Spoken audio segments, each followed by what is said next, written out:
నాకు చాలామంది అడిగారు, "అన్న హిందీ రాజసాబ్ గురించి ఏం చెప్పలేదని." నాకు నిజం చెప్పాలంటే బుద్దే కాలేదు అసలు. నిజంగా మాటలు రావట్లేదు ఇప్పుడు గూడా. నేనైతే చాలా ఎక్స్‌పెక్టేషన్స్ పెట్టుకున్నాను మూవీ మీద. అసలా అంత అసలు అట్లా వచ్చిందో రిజల్ట్ నాకైతే అర్థం కాలేదు. 3 ఇయర్స్ మారుతి సార్ గారు అంత కష్టపడ్డారని చెప్పి అన్నారు.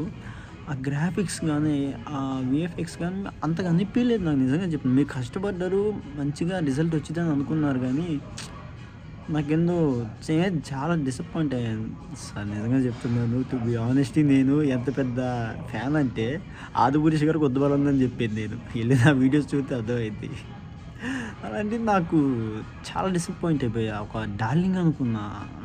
'బుజ్జి' గారు అసల ఎలాంటివి ఉన్నాయి 'ఏక్ ఇలాంటి మూవీస్‌లో చూసి మళ్ళా ఇంకో అలాగే వచ్చిద్దేమో అని అనుకున్నాము. అందరూ అదే ఎక్స్‌పెక్ట్ చేశారు. బట్ అన్నీ తారుమారైపోయి ఐ డోంట్ ఎక్స్‌పెక్ట్ దిస్ అసలా ఒక్కళ్ళు కూడా ఊహించుండరు ఇలా వచ్చిద్దని మూవీ.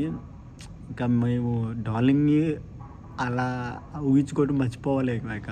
లార్జర్ దెన్ లైఫ్ మూవీసే వస్తున్నాయి. అంత పెద్ద సినిమాలకే ఇక మనం చూడాలి ఇక ప్రభాస్‌ని. చిన్న చిన్న సినిమాల్లో మర్చిపోవాలేమో అనిపిస్తుంది నాకైతే. 'గ్రేస్' ఆ కామెడీ టైమింగ్ బావుంది. ఓకే గానీ బట్ ఎక్కడో సమ్‌హౌ నాకు డిసప్పాయింట్ అయిపోయా. సెకండ్ హాఫ్ అయితే ఫుల్ అంతే. నేను ఇంకైతే ఇంకేం చెప్పను. చాలా మాట్లాడాను ఇంకంతే. సినిమా అయితే ఓవరాల్‌గా ఓకే అనిపించింది నాకు అంతే.